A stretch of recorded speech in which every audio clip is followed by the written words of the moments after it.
Hello guys, मैं DC Garg आपके सामने स्टार्ट करने जा रहा हूं मैट्रिसेस, जो कि सीबीएसई एग्जाम के लिए बहुत ही इंपॉर्टेंट टॉपिक है। इसमें से इस साल काफी क्वेश्चंस आते हैं और ये स्कोरिंग भी है और ये बहुत ही सिंपल इजी टॉपिक है जिससे कि आप आसानी से स्कोर कर सकते हैं मार्क्स को। मैट्रिक्स क्या होता है, मैट्रिक्स की प्रॉब्लम को किस तरह से सॉल्व करेंगे, ये मैं सारा डिस्कशन करने जा रहा हूँ। देखिए, मैंने बताया है मैट्रिक्स होती क्या है। Matrix is nothing but is the rectangular arrangement of elements. Element को अगर रेक्टेंगुलर फॉर्म में अरेंज कर दें तो मैट्रिक्स कहलाती है। मैंने डेफिनेशन लिखा हुआ है, a set of M N numbers arrange in the form of a rectangular array of M rows. यहाँ पे कितनी रोज? एम रोज है और एन कॉलम है। इसको बोला है एम इंटू एन। इसको हम एम बाई एन भी बोलते हैं। क्या बोलते हैं? एम बाई एन, ऐसे भी बोल देते हैं। ठीक है, तो मैंने लिखा है। दूसरी बात यह कि मैट्रिक्स को कैपिटल लेटर से रिप्रेजेंट करते हैं और इसके अंदर जो नंबर होते हैं उसको एलिमेंट्स बोलते हैं। इसको स्मॉल लेटर से रिप्रेजेंट करते हैं। तो देखिए, मैंने लिखा A11, A12, A13, A1n, A21, A22, A23, A2n। तो ये पोजीशन देखो। अब यहाँ पे क्या है कि रिलेटिव लाइनें रो होती हैं, खड़े हुए ये कॉलम होते हैं। तो देखो, पहला जो है नंबर है वो रो को रिप्रेजेंट कर रहा है, दूसरा कॉलम को रिप्रेजेंट कर रहा है। तो मैंने इसको ऑर्डर m इंटू एन या m बाई एन भी बोल सकते हैं। क्लियर? अब किसी मैट्रिक्स को मैं ऐसे ऐसे रिप्रेजेंट करता हूं। यहाँ पे पोजीशन है, इसमें जैसे आई है, ith रो है और इसमें jth कॉलम है। ये पोजीशन है। जैसे मैंने कहा A21 एलिमेंट, तो ये रहा पोजीशन। ठीक है, अब मैंने एक एग्जांपल दिया जिससे आपको समझ में आ जाए। जैसे मैंने अभी कहा कि A12 एलिमेंट क्या होगा, तो देखो इसका मतलब फर्स्ट रो सेकंड कॉलम का एलिमेंट, इसकी वैल्यू कितनी है? 4 आ जाएगी। जैसे ऐसे कुछ भी पूछ सकते हैं हम। A21 कितना हुआ? सेकंड रो फर्स्ट कॉलम की वैल्यू 2 आ जाएगी। ठीक है जी। तो ऐसे ही A23 कितना हुआ? सेकंड रो थर्ड कॉलम, ये 4 आ जाएगी। तो हम इस तरह से लिखते हैं। अच्छा, ये कभी कभी सीबीएसई में क्या क्वेश्चन आता है? क्वेश्चन आता है कि matrix has 18 element. A matrix has 18 element, 18 element है। तो कितने पॉसिबल ऑर्डर में इसको लिख सकते हैं? How many possible order can be written? How many possible order it can be written? ये आता है बोर्ड एग्जाम में। तो देखो क्या क्या ऑर्डर पॉसिबल है 18 एलिमेंट्स के। भाई m इंटू एन हम जो कह रहे हैं, तो इसका मतलब इनका मल्टीपल है। तो इसका मतलब इसमें 18 एलिमेंट्स है ये, तो 18 एलिमेंट्स में दोनों नंबर हो गए। जैसे कि अगर हम लें 1 इंटू 18, ऐसे ले सकते हैं। एक रो ले ली, 18 कॉलम ले लिए। 18 इंटू 1 ले सकते हैं, ऐसे भी लिख सकते हैं। दूसरी पॉसिबिलिटी है 2 रो 9 कॉलम और 9 कॉलम 9 रो 2 कॉलम, ऐसे भी लिख सकते हैं आपस में इंटरचेंज करके। और पॉसिबिलिटी क्या है? 3 इंटू 6 है और 6 इंटू 3 है। ये सारी पॉसिबिलिटी आ गई। 1 into 18, 18 into 1, 2 into 9, 9 into 2, 3 into 6, 6 into 3। ऐसे फॉर 12 एलिमेंट्स अगर मैं देखूं तो 12 एलिमेंट्स का अगर मैं लिखवा हूं, पेपर में आया हुआ है, तो क्या क्या पॉसिबिलिटी है? 1 into 12, 12 into 1, 2 into 6, 6 into 2, 3 into 4, 4 into 3। ऐसे अगर 8 एलिमेंट्स के बारे में बात करूं, 8 एलिमेंट्स, तो क्या होगा? और 8 एलिमेंट्स 2 इंटू 4, 1 इंटू 8 तो आएगा ही आएगा। 1 इंटू 8 है ना, 8 इंटू 1 और 2 इंटू 4 और 4 इंटू 2। इसमें ये पॉसिबिलिटी है। इस तरह से करेंगे। ये क्वेश्चन 1 मार्क्स में आता है। अब देखिए, नेक्स्ट है टाइप ऑफ मैट्रिसेस। ये है types of matrices. Type of matrices में पहला है रो मैट्रिक्स। रो मैट्रिक्स क्या होती है? ऐसी मैट्रिक्स जिसमें केवल एक रो हो। कॉलम कितने भी हो सकते हैं लेकिन रो एक होती है। और रो क्या होती है? हॉरिजॉन्टल लाइन होती है, उनको हम रो बोलते हैं। तो matrix having only one row is called the row matrix. और हमने एग्जांपल दिया है, हमने कहा है कि 2 3 4 2 3 -4 1, इस तरह से लिखा हो, केवल एक लाइन लिखी हो, कॉलम कितने भी हो सकते हैं, हम उसको रो मैट्रिक्स बोलते हैं। और देखो इसका ऑर्डर कितना है? इसमें एक रो है, 4 कॉलम, 1 2 3 4। तो ये रो मैट्रिक्स हो गई। नेक्स्ट है कॉलम मैट्रिक्स। ऐसी मैट्रिक्स जिसमें केवल एक कॉलम हो वो कहलाएगी कॉलम मैट्रिक्स। ठीक है, देखो एग्जांपल है 2 3 4 मैंने दे दिया है ना। इसमें कॉलम 1 है लेकिन रो 3 है। देखो एक और एग्जांपल दिया, इसमें रो 4 है लेकिन कॉलम 1 ही है। इसमें रो 3 है लेकिन कॉलम 1 ही है। तो इनका ऑर्डर कैसे लिखेंगे? इसका मैंने लिखा 3 इंटू 1 3 रो है, एक कॉलम है, इसका 4 रो है, एक कॉलम है, इसको 4x1, ऐसे 4x1 या 4x1 कुछ भी बोल सकते हैं। नेक्स्ट है स्क्वायर मैट्रिक्स। स्क्वायर मैट्रिक्स क्या होती है? स्क्वायर मैट्रिक्स एक ऐसी मैट्रिक्स है जिसमें नंबर ऑफ रोज और कॉलम इक्वल होते हैं, वो स्क्वायर मैट्रिक्स कहते हैं उसको। ठीक है, तो जैसे मैंने एक एग्जांपल ले लिया, ये मैट्रिक्स है, इसमें अपन 3 रो हैं, 1 2 3 और 3 ही कॉलम है, तो इसको मैंने लिखा 3x3 मैट्रिक्स। तो ये इनके एलिमेंट्स है। अब डायगोनल मैट्रिक्स है, डायगोनल मैट्रिक्स में बस स्पेशलिटी क्या है? पहली बात तो डायगोनल मैट्रिक्स हमेशा स्क्वायर मैट्रिक्स से ही फ्रेम की जा सकती है। तो स्क्वायर मैट्रिक्स इतना is called diagonal matrix if all the elements except those leading diagonal. देखो अब लीडिंग डायगोनल हमेशा ये वाले ही डायगोनल लीडिंग होते हैं, ऐसे तो डायगोनल मैट्रिक्स का ये भी है, लेकिन ये लीडिंग नहीं है। लीडिंग हमेशा ये वाला जो डायगोनल होता है ना इस फॉर्म का, इस तरफ चलता है, ये कहलाता है हमेशा लीडिंग डायगोनल। तो इसमें कंडीशन ये है कि जो सेम पोजीशन पर नंबर आ रहे हैं, जैसे A11 A22 A33 यहाँ वैल्यू आएंगी और एक्सेप्ट में 0 आएगी, इसलिए हमने यहाँ लिखा है कि Aij बराबर 0 for all i not equal to 0। जब i j के बराबर नहीं होगा तो 0 आएंगे, जब i j के बराबर होगा इसका मतलब A11 A22 A33 पोजीशन आएंगे, वहां एलिमेंट्स आएगा। ये होती है डायगोनल मैट्रिक्स। इसको ऐसे भी ले सकते हैं, जैसे कि ये है, आपको ये दे दिया कि ए डायगोनल दिस, तो आप इसको ऐसे भी लिख सकते हैं। ठीक है, जरूरत पड़ने पर कभी कि ऐसे देता है, जैसे 2 मैट्रिक्स दे दी, एडिशन कराना है तो हमने ऐसे लिख दिया, बाद में हम एडिशन करके एलिमेंट्स का डायगोनल में फिर इस तरह से लिख सकते हैं। नेक्स्ट है स्केलर मैट्रिक्स। स्केलर मैट्रिक्स थोड़ा सा और इसका डायगोनल मैट्रिक्स का एडवांस फॉर्म आप कह सकते हैं, क्योंकि इसमें बस कंडीशन वही है तो डायगोनल मैट्रिक्स भी, लेकिन इसमें जो डायगोनल लीडिंग डायगोनल जो भी एलिमेंट आते हैं वो सारे के सारे इक्वल आते हैं। जैसे कि square matrix Aij, square matrix है, ये is called a scalar matrix if Aij is equal to 0 for I is not equal to j।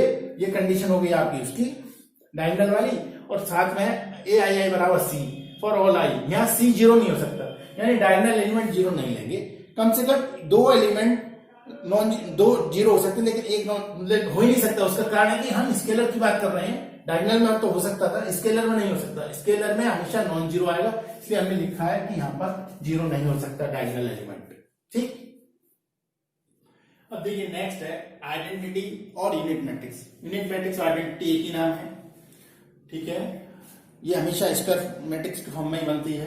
तो square matrix Aij same order की स्क्वायर मैट्रिक्स, इसलिए ऑर्डर n बाई n है, यानी n कह सकते हैं सिंपल सिंगल वर्ड में भी। Is called an identity unit matrix. Condition है Aij is equal to 0 for all i j के बराबर नहीं है तब, और Aii बराबर 1। यहाँ पे क्या होता है, ये स्केलर मैट्रिक्स से थोड़ा सा एडवांस फॉर्म हम कह सकते हैं इसको। स्केलर मैट्रिक्स में क्या है कि कोई भी नंबर आ सकता है, लेकिन इक्वल होते हैं। यहाँ पर नंबर फिक्स है कि 1 नहीं आएगा डायगोनल में। ठीक है, तो ये चेंज है, और इसको रिप्रेजेंट करते हैं nth ऑर्डर का है तो in से रिप्रेजेंट कर देते हैं, और कोई पर्टिकुलर ऑर्डर है तो हम जैसे सेकंड ऑर्डर का है यूनिट मैट्रिक्स मैंने कह दिया 1 1 0 0, ये सेकंड ऑर्डर का है, ये थर्ड ऑर्डर का है, फोर्थ ऑर्डर का भी हम ऐसे लिख सकते थे। अब नेक्स्ट है नल मैट्रिक्स। नल मैट्रिक्स ऐसी मैट्रिक्स होती है कि जिसमें सारे एलिमेंट मैट्रिक्स के अगर 0 होते हैं तो हम उसको नल मैट्रिक्स और जीरो मैट्रिक्स भी बोल देते हैं। कई बार उसका दूसरा नाम क्या है, नल और जीरो मैट्रिक्स। तो यहाँ पर लेकिन थोड़ा सा पॉइंट ये है कि नल मैट्रिक्स में एक खास बात है कि नल मैट्रिक्स रेक्टेंगुलर मैट्रिक्स में किसी फॉर्म में लिखी जा सकती है। ऐसा नहीं है कि उसके लिए कंपल्सरी स्क्वायर मैट्रिक्स होना जरूरी है। तो जैसे नॉर्मली इसे हम कैपिटल ओ से प्रिंट कर देते हैं, तो 0 0 0 0 ये एक नल मैट्रिक्स है, ये एक नल मैट्रिक्स मैंने दे दी, लेकिन ये स्क्वायर नहीं है, कंपल्सरी नहीं है कि इसमें स्क्वायर होना। ठीक है, जबकि और में जैसे स्केलर हुई, डायगोनल हुई और अपनी आइडेंटिटी हुई, इन सब में स्क्वायर मैट्रिक्स होना जरूरी है। ठीक, तो इनके ऑर्डर मैंने दे दी, ये 2/2 की है और ये 2/3 की है, ये मैंने ऑर्डर दे दी क्योंकि ये स्क्वायर मैट्रिक्स नहीं है। नेक्स्ट है अपर ट्रायंगुलर मैट्रिक्स। अपर ट्रायंगुलर मैट्रिक्स में क्या है, इसमें क्या होता है कि अपर पार्ट में जो लीडिंग डायगोनल के अपर पार्ट में ट्रायंगल बनता है उसको अपर ट्रायंगुलर मैट्रिक्स कहते हैं। जैसे a matrix Aij is called an upper triangular matrix. यहाँ कंडीशन है कि Aij बराबर 0 फॉर i, जहां j से बड़ा होगा वहां पर 0 आ जाएगा सारे एलिमेंट, है ना। और देखो अब क्या होगा, i j से बड़ा होगा, जैसे कि A21 लेना है मेरे को, तो यहाँ i बड़ा हो गया j से, तो देखो A21 पर 0 आ गया।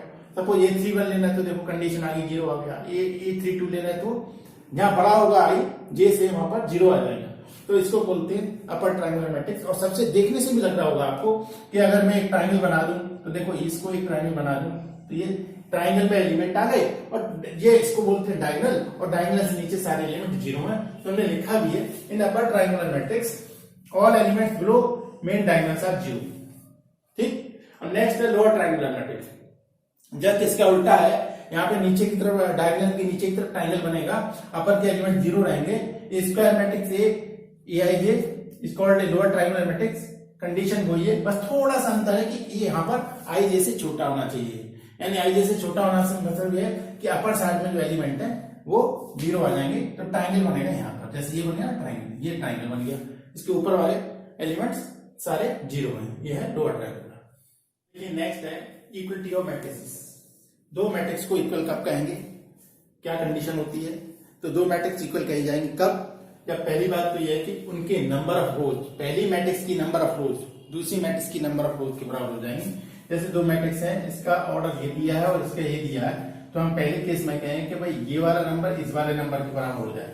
तो हमने लिखा है m बराबर number of rows A equal to number of rows in B, फिर n बराबर s, यानी अब कॉलम की बारी है, अब number of columns in A equal to number of columns in B. ठीक है, यानी इसका मतलब यह है कि दोनों मैट्रिक्स का ऑर्डर कैसा होना चाहिए? सेम, दोनों मैट्रिक्स ऑर्डर सेम होगा। और अब हम देख रहे हैं क्रॉसपोंडिंग पोजीशन, जैसे A I J is equal to B I J, इसका मतलब यह है कि A11 की वैल्यू B11 के बराबर होगी, A12 की वैल्यू B12 के बराबर, A13 की वैल्यू B13 के बराबर, ऐसे। ठीक है, अब मैंने एक क्वेश्चन दिया है, इसी पे बेस्ड है, इक्वलिटी ऑफ मैट्रिसेस में सीबीएसई में आता रहता है इस टाइप का क्वेश्चन, बहुत सिंपल है, 3 के मार्क्स हैं, देखो कैसे लेंगे हम। अब देखो ऑर्डर सेम है, इसका ऑर्डर मैंने देखा 2/2 का है, इसका भी ऑर्डर 2/2 का है। जैसा कि मैंने आपको पहले बताया कि अब हम करने जा रहे हैं कि क्रॉसपोंडिंग एलिमेंट इक्वल करेंगे। यहां से देखिए आप x माइनस वाई कितना हो गया? -1, और 2x माइनस वाई कितना हो गया? 0। यहां से देखो 2x प्लस z कितना हो गया? 5, और 3z प्लस w कितना हो गया? 13। ये हमारा क्वेश्चन है। अब मुझे x y z की वैल्यू पूछा है, तो मैं 10th की तरह क्या करूंगा, यहां से y इक्वल टू 2x ले लिया मैंने, है ना, y इक्वल टू 2x ले लिया, यहां पर डाल दिया, तो x minus 2 x is equal to -1, तो minus x is equal to -1, तो x बराबर 1 आ गया। एक तो x बराबर 1 आ गया, y बराबर 2x, तो y की वैल्यू 2 into 1, तो 2 आ गई y की वैल्यू। ठीक है, तो अब x की वैल्यू यहां डाल लेते हैं, तो 2 into 1 plus z is equal to 5, तो z is equal to 5 minus 2 बराबर 3, z की वैल्यू यहाँ 3 into 3 plus w is equal to 13, तो w is equal to 13 minus 9 is equal to 4। तो x बराबर 1, y बराबर 2, z बराबर 3 और w बराबर 4, ये इसके रिक्वायर्ड आंसर है। अब नेक्स्ट देखिए, कंस्ट्रक्ट 2/2 मैट्रिसेस a बराबर a दे रखा है और इसके एलिमेंट इस फॉर्म में लिखे हैं। इसका मतलब सेकंड ऑर्डर का डिटरमिनेंट पूछ रहा है और मैट्रिक्स पूछ रहा है, तो हमें a की वैल्यू इस फॉर्म में चाहिए, a11 चाहिए, a12 चाहिए, a21 चाहिए, a22 चाहिए, ये मुझे एलिमेंट निकालने हैं। अब देखो मैं यहाँ पे सारा रखता हूँ, i बराबर 1 फर्स्ट पार्ट है, i बराबर 1 रखा, j बराबर 1 रखा, तो क्या आया, a11 का एलिमेंट आया, ये क्या आया, -3 into 1 प्लस 1/2, ये आ गया -2/2। देखिए मॉडुलस हमेशा प्लस नंबर देता है, अगर मैंने -5 का मॉडुलस लेना है तब भी 5 आएगा। ठीक है, 5 का मॉडुलस भी 5 आएगा, तो हमेशा नेगेटिव नंबर की मॉडुलस वैल्यू प्लस आती है, तो ये 2/2 यानी 1 आ गया। ठीक है, ऐसे ही अगर आपने i बराबर 1, j बराबर 2 रखा, तो a12 आएगा। अब देखो i बराबर 1 रखा तो -3 आया, j बराबर 2 रखा तो ये आया 0.2, तो ये आया -1 और ये 1/2 आ गया, -1 का प्लस आ जाएगा। In the same way i बराबर 2, j बराबर 1 लेंगे तो a21 आएगा, a21 की वैल्यू आएगी, देखिए ये हो जाएगा -6 प्लस 1/2, तो ये जाएगा -5, तो 5/2 आ गया। In the same way i बराबर 2, j बराबर 2, a22 आएगा, तो देखो रखो -2 यहाँ लेंगे तो 6 और ये प्लस का 2, ये आ गया 2, ये आ गया -4 कह सकते हैं 0.2, तो ये 4 आ जाएगा, तो फाइनल वैल्यू 2 आ गई। तो इसका मतलब है मैं मैट्रिक्स कैसे लिखूंगा, मेरी फाइनल जो आंसर आएगा मैट्रिक्स का वो आएगा a11 की एलिमेंट 1, a12 की एलिमेंट 1/2, A21 के एलिमेंट 5/2 और A22 के एलिमेंट 2। ये मेरा रिक्वायर्ड आंसर है। अब देखिए सेकंड पार्ट को करना है, कैसे करना है, सेम तरीका है, बस I बराबर 1, J बराबर 1 लेने पर A11 आएगा, उसमें एलिमेंट चेंज है तो ये आ जाएगा 1 + 2 का होल स्क्वायर अपॉन 2 मीन्स 39/2।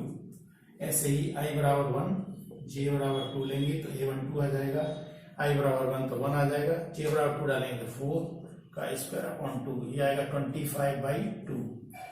और I बराबर 2, J बराबर 1 लेंगे तो A21 आएगा, I बराबर 2, J बराबर 1 लेंगे तो 2/2 फिर 4 16/2 मीन्स 8 में कह सकता हूँ। और ऐसे ही I बराबर 2, J बराबर 2 तो A22 इक्वल टू I बराबर 2 और J बराबर 2 लेंगे तो यहाँ 4 आ जाएगा अपॉन 2, ये 36/2 18 होता है।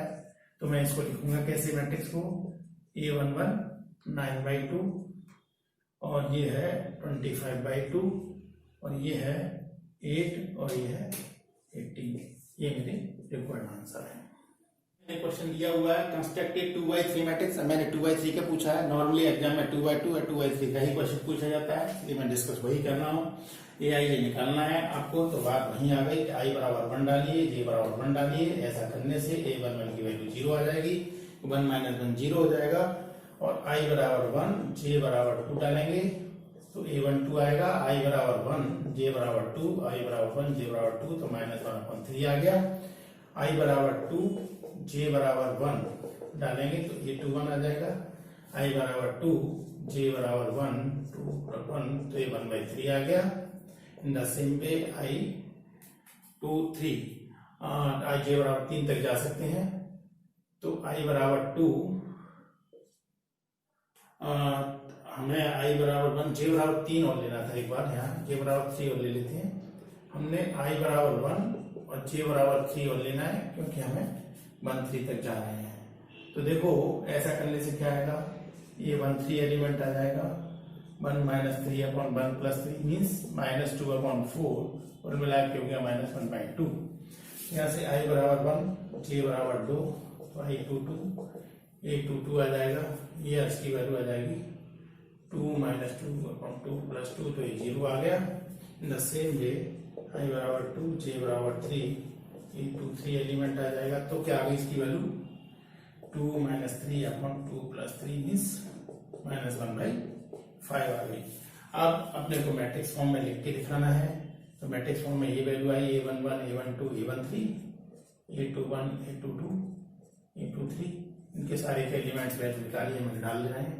0 ये आ गया, -1/3 ये आ गया, -1/2 ये आ गया और A21 की वैल्यू कितनी आई 1/3 और A22 0 और ये -1/5। तो ये इसका रिक्वायर्ड आंसर आ गया। अब नेक्स्ट देखिए दो मैट्रिक्स का एडिशन कैसे करेंगे। पहली बात तो ये कि दोनों का ऑर्डर सेम होना चाहिए, फिर दोनों को कॉरस्पॉन्डिंग एलिमेंट्स को हम एडिशन कर देंगे। A2 matrix of M/N same order की, then their sum A + B is a matrix of order M × N, है ना, obtained by adding the corresponding element. ये दो मैट्रिक्स दे रखी हैं तो हम कॉरस्पॉन्डिंग एलिमेंट को करेंगे। जैसे कि दो मैट्रिक्स मैंने ये दी हैं तो ये A + B आपको निकालना है तो आप क्या करेंगे, पहली बात तो ये चेक करेंगे ऑर्डर सेम है क्या। देखो इसका ऑर्डर 2/3 है, इसका ऑर्डर भी 2/3 है तो कॉरस्पॉन्डिंग एलिमेंट 2 + 1 ये पोजीशन ऐड करी, ये पोजीशन ऐड करी और ये पोजीशन ऐड करी। यहाँ पे ये इसके साथ ये है, ये इसके साथ 3 है, ये इसके साथ 0 है। तो आप सिंप्लीफाई करके रख देते हैं 3 2 6 3 -3 और 7, ये इसका समेशन आ गया। इस तरह से हम सम निकालते हैं मैट्रिक्स का, ठीक है। नेक्स्ट है multiplication of A matrix bye scalar.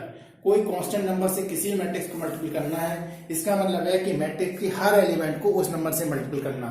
तो वही मैंने लिखा है कि late Aij be a matrix, MIN matrix and alpha be any number called a scalar, then a matrix obtained by multiplying every element of A by alpha is called scalar multiplication।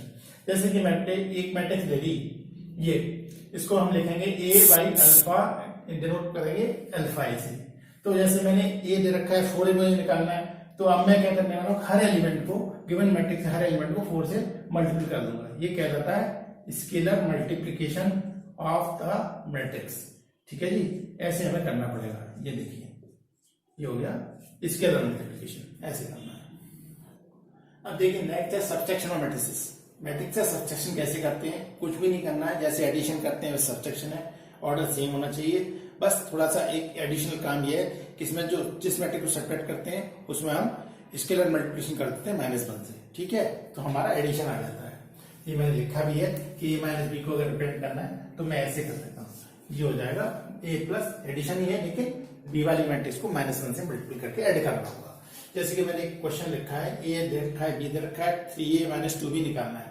तो आपको कुछ भी नहीं करना, सबसे पहले आप ये करेंगे, इसको -2b है ना, तो मैं क्या करने वाला हूँ, 3a प्लस -2b, ये लिख दिया मैंने। अब देखो मैं क्या कर रहा हूं, इसमें पहली मैट्रिक्स को मैं a से 3 से मल्टीप्लाई करूंगा, तो ये हो जाएगा 3 2 3 4 0 4 और 6 5 8 और 9। ठीक है, प्लस दूसरी मैट्रिक्स को मैं -2 से मल्टीप्लाई करूंगा, तो है 3 0 5 5 3 2 0 4 7। अब मैं कर रहा हूं मल्टीप्लिकेशन, 3 से करेंगे 6 9 12 0 12 18 15 24 27, ये आ गया, प्लस -6 0 -10 -10 -6 -4 0 -8 -14। अब मैं सिंपल एडिशन कर दूंगा करस्पॉन्डिंग प्लेसेस का, 9 + 0 12 - 10 0 - 10 12 - 6 18 - 4 15 + 0। ठीक है, और ये है 24 - 8 27 - 14। हमें ऐसे ऐसे करना है। ये हमारा, अब इसका फाइनल रिजल्ट क्या होगा, देखो ये 0 आ गया, ये 9 है, ये 2 आ जाएगा, ये -10 आ गया, ये 2 6 आ गया, ये हमारा 14 आ गया, ये 15 आ गया, ये 14 में से देंगे तो कितने बचेंगे, 14 16 और ये 13। ये मेरा इस क्वेश्चन का रिक्वायर्ड आंसर है।